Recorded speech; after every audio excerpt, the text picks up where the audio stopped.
Welcome back to Classic Literature Free Audiobooks. Now, let the story continue with Dracula. Chapter 25, Dr. Seward's Diary, 11 October, evening.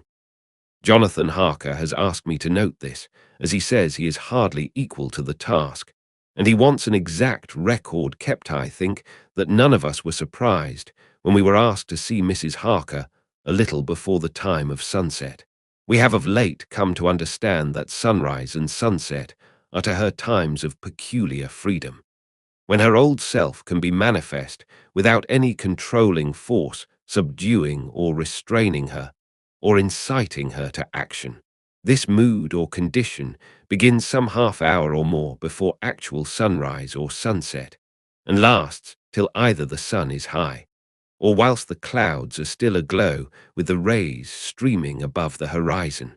At first there is a sort of negative condition, as if some tie were loosened, and then the absolute freedom quickly follows. When, however, the freedom ceases, the change back or relapse comes quickly, preceded only by a spell of warning silence. Tonight, when we met, she was somewhat constrained and bore all the signs of an internal struggle. I put it down myself to her making a violent effort at the earliest instant she could do so. A very few minutes, however, gave her complete control of herself. Then, motioning her husband to sit beside her on the sofa where she was half reclining, she made the rest of us bring chairs up close. Taking her husband's hand in hers, began, "We are all here together in freedom, for perhaps the last time. I know, dear, I know that you will always be with me to the end." This was to her husband, whose hand had, as we could see, tightened upon hers. In the morning we go out upon our task, and God alone knows what may be in store for any of us. You are going to be so good to me as to take me with you. I know that all that brave, earnest men can do for a poor, weak woman whose soul perhaps is lost. No, not yet, but is at any rate at stake. You will do. But you must remember that I am not as you are.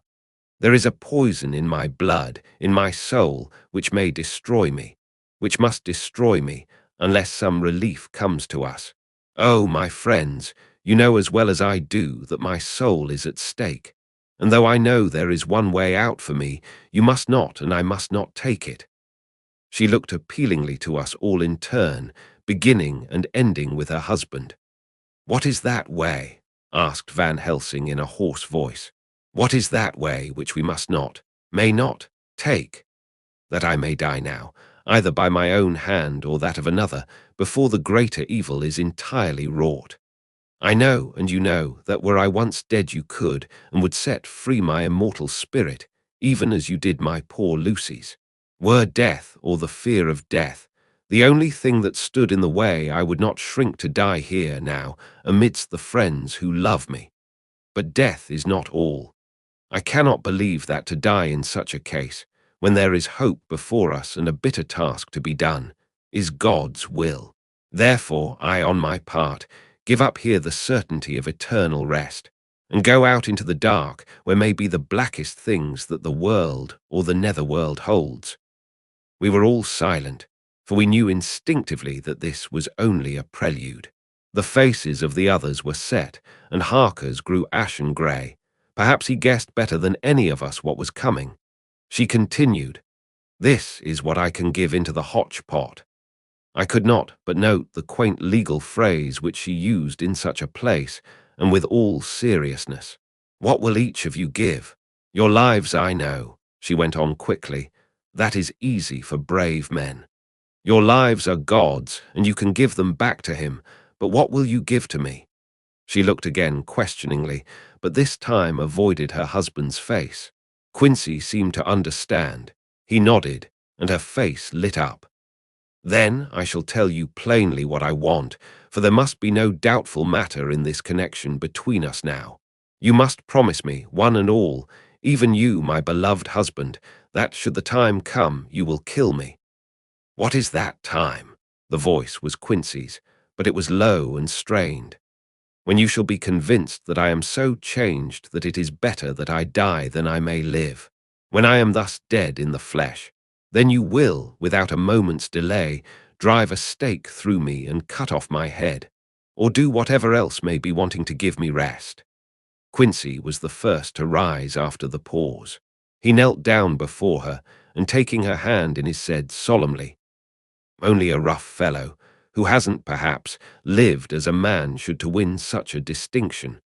But I swear to you by all that I hold sacred and dear that, should the time ever come, I shall not flinch from the duty that you have set us.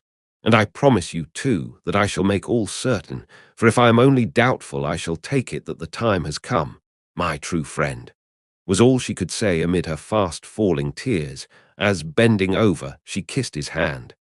"I swear the same, my dear Madam Mina," said Van Helsing. "And I," said Lord Godalming, each of them in turn kneeling to her to take the oath. "I followed myself."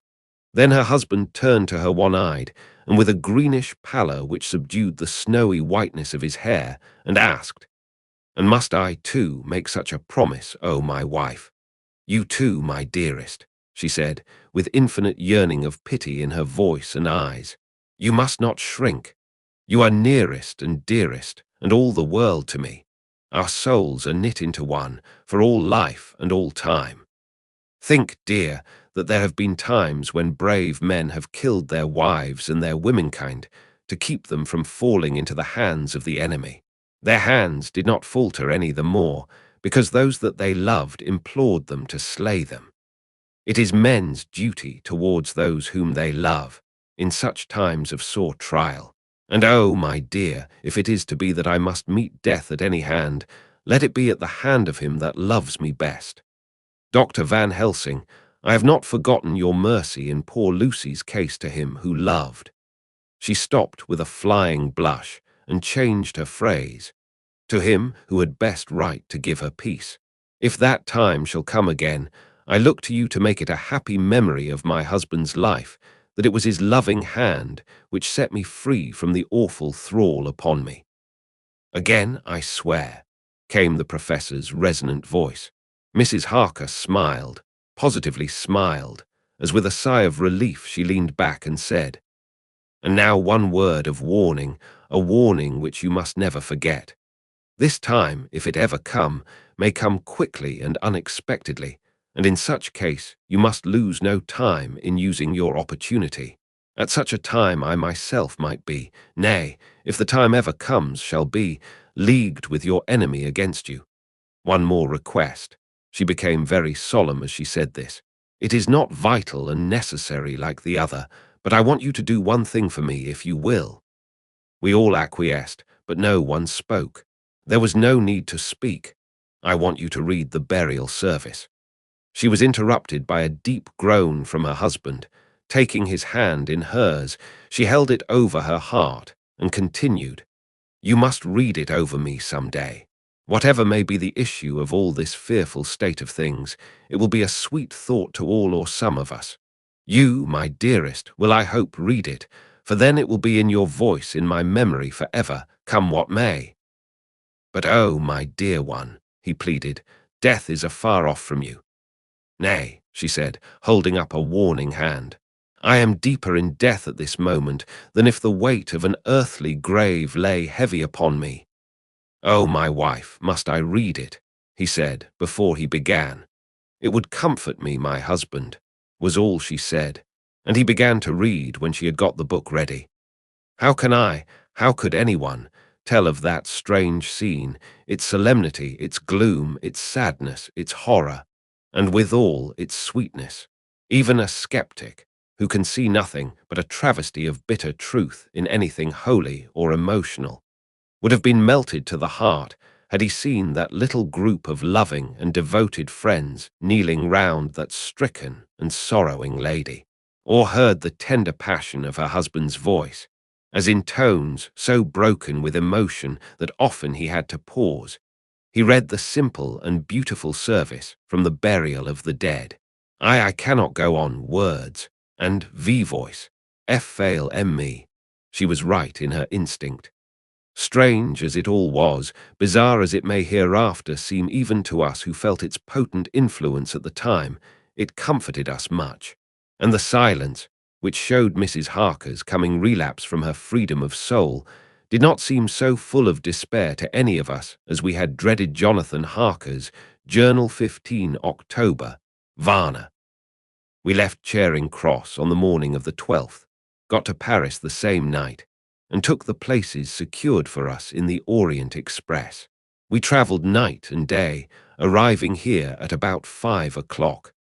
Lord Godalming went to the consulate to see if any telegram had arrived for him, whilst the rest of us came on to this hotel, the Odysseus. The journey may have had incidents. I was, however, too eager to get on to care for them. Until the Tsarina Catherine comes into port, there will be no interest for me in anything in the wide world. Thank God, Mina is well and looks to be getting stronger. Her colour is coming back. She sleeps a great deal. Throughout the journey, she slept nearly all the time. Before sunrise and sunset, however, she is very wakeful and alert, and it has become a habit for Van Helsing to hypnotize her at such times. At first, some effort was needed, and he had to make many passes, but now she seems to yield at once, as if by habit, and scarcely any action is needed. He seems to have power at these particular moments to simply will, and her thoughts obey him. He always asks her what she can see and hear. She answers to the first, nothing, all is dark, and to the second, I can hear the waves lapping against the ship and the water rushing by. Canvas and cordage strain and masts and yards creak. The wind is high, I can hear it in the shrouds, and the bow throws back the foam. It is evident that the Tsarina Catherine is still at sea, hastening on her way to Varna. Lord Godalming has just returned. He had 4 telegrams, one each day since we started, and all to the same effect, that the Tsarina Catherine had not been reported to Lloyd's from anywhere. He had arranged, before leaving London, that his agent should send him every day a telegram saying if the ship had been reported. He was to have a message, even if she were not reported, so that he might be sure that there was a watch being kept at the other end of the wire. We had dinner and went to bed early. Tomorrow we are to see the vice-consul, and to arrange, if we can, about getting on board the ship as soon as she arrives. Van Helsing says that our chance will be to get on the boat between sunrise and sunset. The Count, even if he takes the form of a bat, cannot cross the running water of his own volition, and so cannot leave the ship. As he dare not change to man's form without suspicion, which he evidently wishes to avoid, he must remain in the box. If, then, we can come on board after sunrise, he is at our mercy, for we can open the box and make sure of him, as we did of poor Lucy, before he wakes. What mercy he shall get from us will not count for much. We think that we shall not have much trouble with officials or the seamen. Thank God! This is the country where bribery can do anything, and we are well supplied with money. We have only to make sure that the ship cannot come into port between sunset and sunrise without our being warned, and we shall be safe. Judge Moneybag will settle this case, I think. 16 October. Mina's report still the same. Lapping waves and rushing water, darkness and favouring winds. We are evidently in good time, and when we hear of the Tsarina Catherine, we shall be ready. As she must pass the Dardanelles, we are sure to have some report. 17 October. Everything is pretty well fixed now, I think, to welcome the Count on his return from his tour. Godalming told the shippers that he fancied that the box sent aboard might contain something stolen from a friend of his, and got a half consent that he might open it at his own risk. The owner gave him a paper telling the captain to give him every facility in doing whatever he chose on board the ship, and also a similar authorization to his agent at Varna. We have seen the agent, who was much impressed with Godalming's kindly manner to him, and we are all satisfied that whatever he can do to aid our wishes will be done. We have already arranged what to do in case we get the box open. If the Count is there, Van Helsing and Seward will cut off his head at once and drive a stake through his heart. Morris and Godalming and I shall prevent interference, even if we have to use the arms which we shall have ready. The professor says that if we can so treat the Count's body, it will soon after fall into dust. In such case, there would be no evidence against us, in case any suspicion of murder were aroused. But even if it were not, we should stand or fall by our act, and perhaps some day this very script may be evidence to come between some of us and a rope. For myself, I should take the chance only too thankfully if it were to come. We mean to leave no stone unturned to carry out our intent. We have arranged with certain officials that the instant the Tsarina Catherine is seen, we are to be informed by a special messenger. 24 October, a whole week of waiting, daily telegrams to Godalming, but only the same story, not yet reported. Mina's morning and evening hypnotic answer is unvaried. Lapping waves, rushing water, and creaking masts. Telegram, October 24th. Rufus Smith, Lloyd's, London, to Lord Godalming, care of H.B.M. Vice-Consul, Varna. Tsarina Catherine reported this morning from Dardanelles. Dr. Seward's Diary, 25 October. How I miss my phonograph.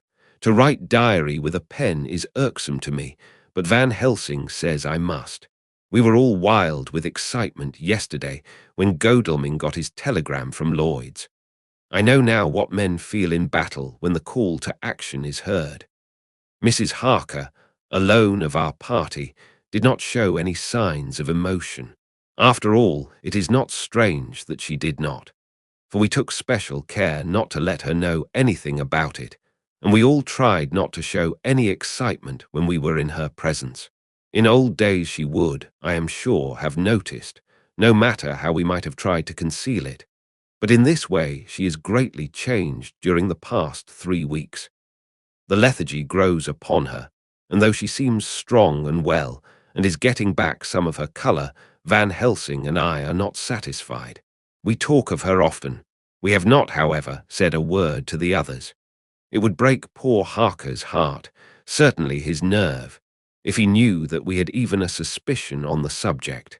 Van Helsing examines, he tells me, her teeth very carefully whilst she is in the hypnotic condition, for he says that so long as they do not begin to sharpen, there is no active danger of a change in her. If this change should come, it would be necessary to take steps. We both know what those steps would have to be, though we do not mention our thoughts to each other. We should neither of us shrink from the task, awful though it be to contemplate. Euthanasia is an excellent and a comforting word. I am grateful to whoever invented it. It is only about 24 hours' sail from the Dardanelles to here. At the rate, the Tsarina Catherine has come from London. She should therefore arrive some time in the morning. But as she cannot possibly get in before then, we are all about to retire early. We shall get up at 1 o'clock, so as to be ready. 25 October, noon. No news yet of the ship's arrival. Mrs. Harker's hypnotic report this morning was the same as usual, so it is possible that we may get news at any moment. We men are all in a fever of excitement, except Harker, who is calm. His hands are cold as ice, and an hour ago I found him wetting the edge of the great Gawker knife, which he now always carries with him. It will be a bad lookout for the Count if the edge of that kukri ever touches his throat, driven by that stern, ice-cold hand. Van Helsing and I were a little alarmed about Mrs. Harker today. About noon, she got into a sort of lethargy which we did not like. Although we kept silence to the others, we were neither of us happy about it. She had been restless all the morning, so that we were at first glad to know that she was sleeping. When, however, her husband mentioned casually that she was sleeping so soundly that he could not wake her, we went to her room to see for ourselves. She was breathing naturally and looked so well and peaceful that we agreed that the sleep was better for her than anything else. Poor girl, she has so much to forget that it is no wonder that sleep, if it brings oblivion to her, does her good. Later. Our opinion was justified, for when after a refreshing sleep of some hours she woke up, she seemed brighter and better than she had been for days. At sunset she made the usual hypnotic report. Wherever he may be in the Black Sea, the Count is hurrying to his destination. To his doom, I trust. 26 October. Another day, and no tidings of the Tsarina Catherine. She ought to be here by now. That she is still journeying somewhere is apparent, for Mrs. Harker's hypnotic report at sunrise was still the same. It is possible that the vessel may be lying by, at times, for fog. Some of the steamers which came in last evening reported patches of fog both to north and south of the port. We must continue our watching, as the ship may now be signalled any moment. 27 October noon. Most strange. No news yet of the ship we wait for. Mrs. Harker reported last night, and this morning as usual. Lapping waves and rushing water, though she added that the waves were very faint. The telegrams from London have been the same. No further report. Van Helsing is terribly anxious and told me just now that he fears the Count is escaping us. He added significantly, "I did not like that lethargy of Madam Mina's. Souls and memories can do strange things during trance." I was about to ask him more, but Harker just then came in, and he held up a warning hand. We must try tonight at sunset to make her speak more fully when in her hypnotic state. 28 October. Telegram. Rufus Smith, London, to Lord Godalming, care HBM Vice Consul, Varna. Tsarina Catherine reported entering Galatz at 1 o'clock today. Dr. Seward's diary, 28 October. When the telegram came announcing the arrival in Galatz, I do not think it was such a shock to any of us as might have been expected. True, we did not know whence, or how, or when the bolt would come. But I think we all expected that something strange would happen. The delay of arrival at Varna made us individually satisfied that things would not be just as we had expected. We only waited to learn where the change would occur. None the less, however, was it a surprise. I suppose that nature works on such a hopeful basis that we believe against ourselves that things will be as they ought to be, not as we should know that they will be. Transcendentalism is a beacon to the angels, even if it be a will-o'-the-wisp to man. It was an odd experience, and we all took it differently.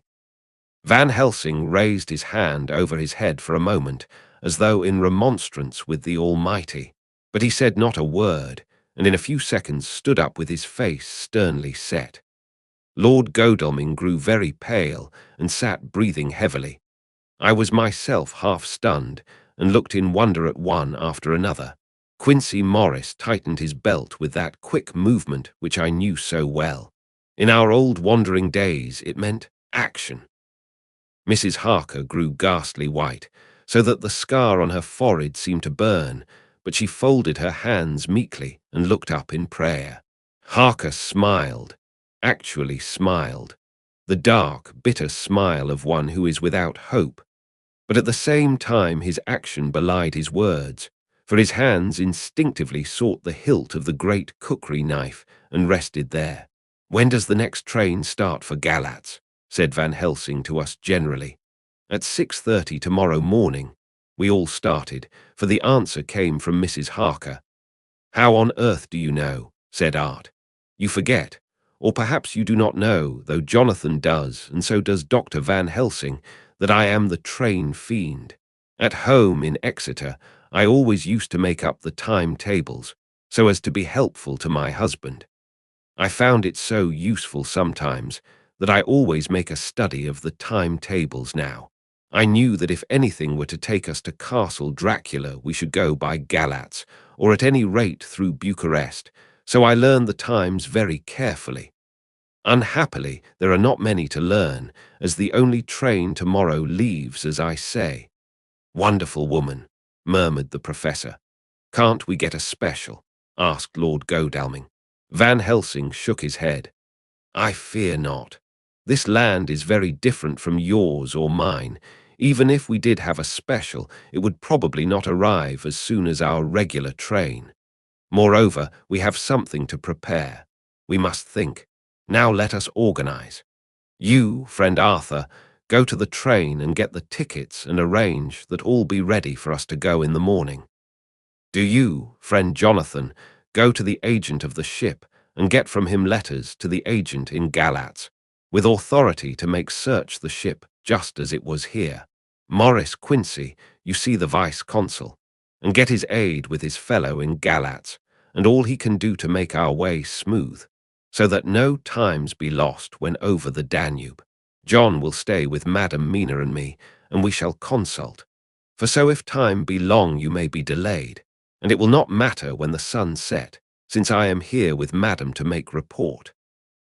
And I, said Mrs. Harker brightly, and more like her old self than she had been for many a long day, shall try to be of use in all ways, and shall think and write for you as I used to do. Something is shifting from me in some strange way, and I feel freer than I have been of late. The three younger men looked happier at the moment, as they seemed to realize the significance of her words. But Van Helsing and I, turning to each other, met each a grave and troubled glance. We said nothing at the time, however. When the three men had gone out to their tasks, Van Helsing asked Mrs. Harker to look up the copy of the diaries and find him the part of Harker's journal at the castle. She went away to get it.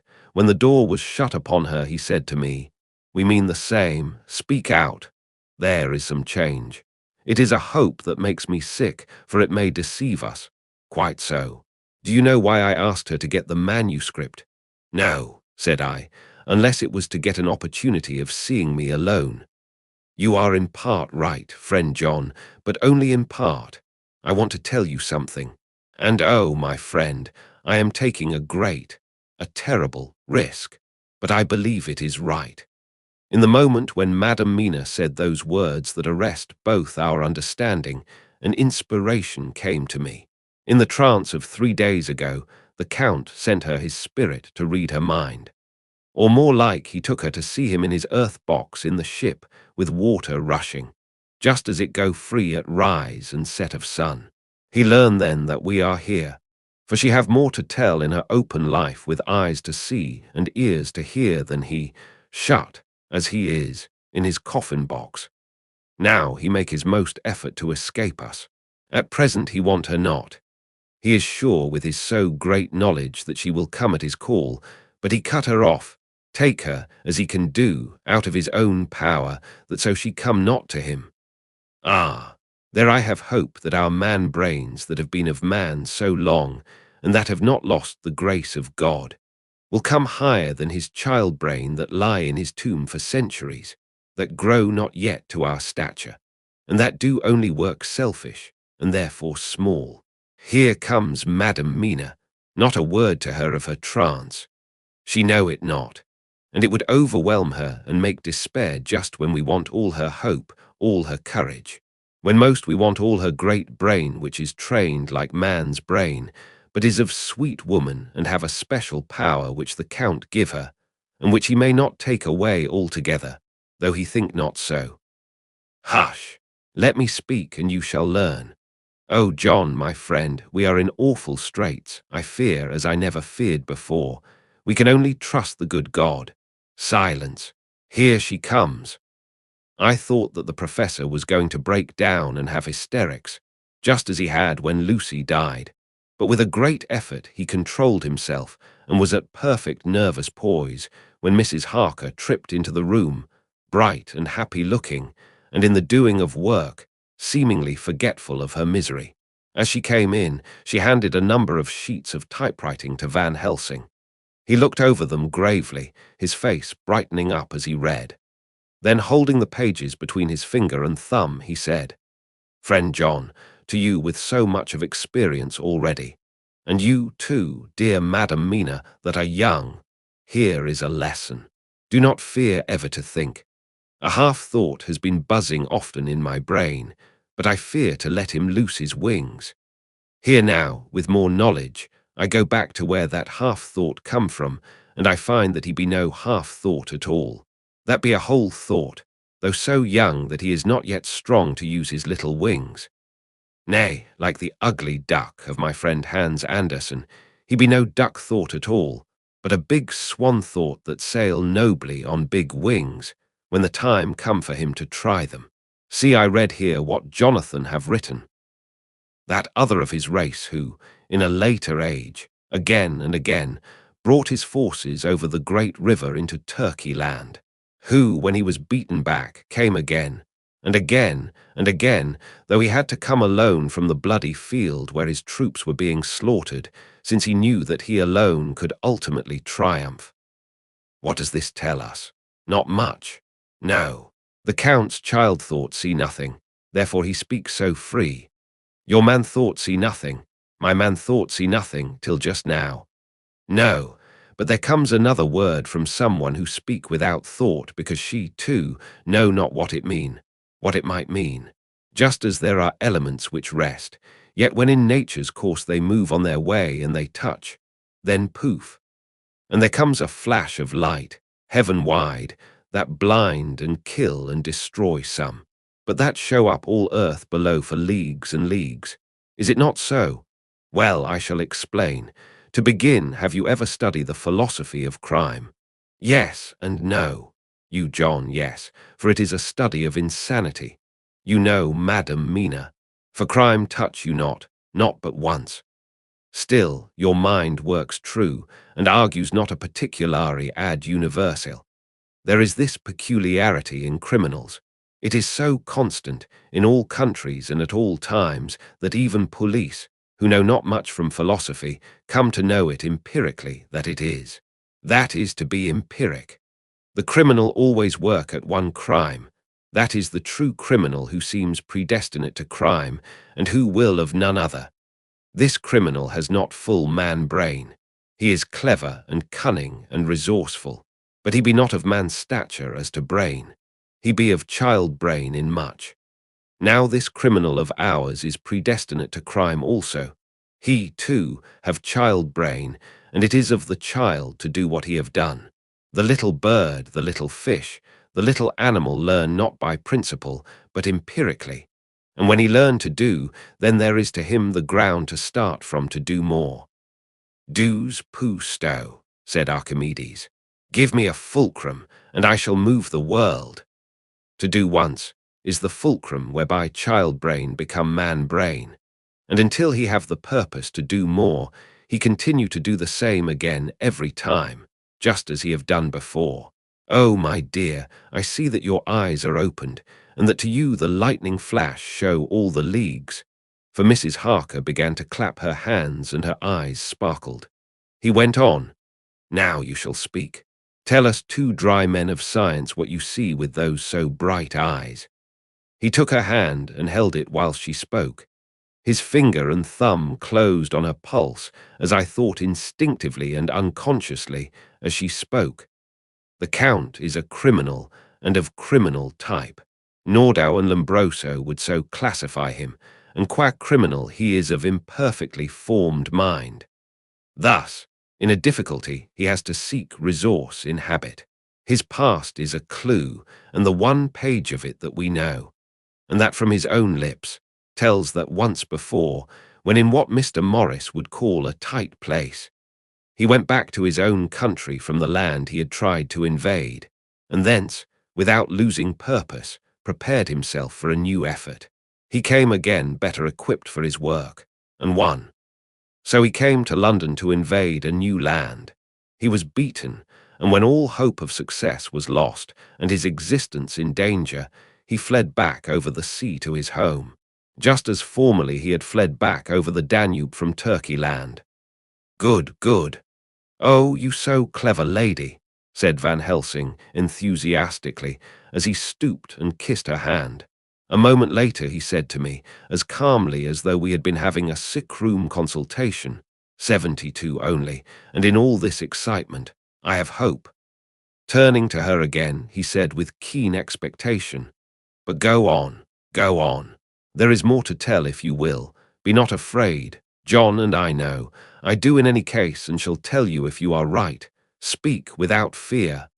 I will try to, but you will forgive me if I seem egotistical. Nay, fear not, you must be egotist, for it is of you that we think. Then, as he is criminal, he is selfish, and as his intellect is small and his action is based on selfishness, he confines himself to one purpose. That purpose is remorseless. As he fled back over the Danube, leaving his forces to be cut to pieces, so now he is intent on being safe, careless of all. So his own selfishness frees my soul somewhat from the terrible power which he acquired over me on that dreadful night. I felt it. Oh, I felt it. Thank God for his great mercy. My soul is freer than it has been since that awful hour, and all that haunts me is a fear lest in some trance or dream he may have used my knowledge for his ends. The professor stood up. He has so used your mind, and by it he has left us here in Varna, whilst the ship that carried him rushed through enveloping fog up to Galatz, where doubtless he had made preparation for escaping from us. But his child mind only saw so far, and it may be that, as ever is in God's providence, the very thing that the evildoer most reckoned on for his selfish good turns out to be his chiefest harm. The hunter is taken in his own snare, as the great psalmist says, for now that he think he is free from every trace of us all, and that he has escaped us with so many hours to him, then his selfish child brain will whisper him to sleep. He think, too, that as he cut himself off from knowing your mind, there can be no knowledge of him to you. There is where he fail. That terrible baptism of blood which he give you makes you free to go to him in spirit, as you have as yet done in your times of freedom, when the sun rise and set. At such times you go by my volition, and not by his, and this power to good of you and others, as you have won from your suffering at his hands. This is now all the more precious that he know it not, and to guard himself have even cut himself off from his knowledge of our where. We, however, are not selfish, and we believe that God is with us through all this blackness and these many dark hours. We shall follow him, and we shall not flinch, even if we peril ourselves that we become like him. Friend John, this has been a great hour, and it have done much to advance us on our way. You must be scribe and write him all down, so that when the others return from their work you can give it to them. Then they shall know as we do. And so I have written it whilst we wait their return, and Mrs. Harker has written with her typewriter all since she brought the MS to us. And that wraps up chapter 25 of Dracula. If you enjoyed it, please like the video and share your thoughts in the comments. Want to keep listening? Head over to the chapter 26 and let it play in the background while you relax or work. Links are in description. Don't forget to subscribe and tap the bell so you'll be notified when the next chapters are released. Thanks for listening.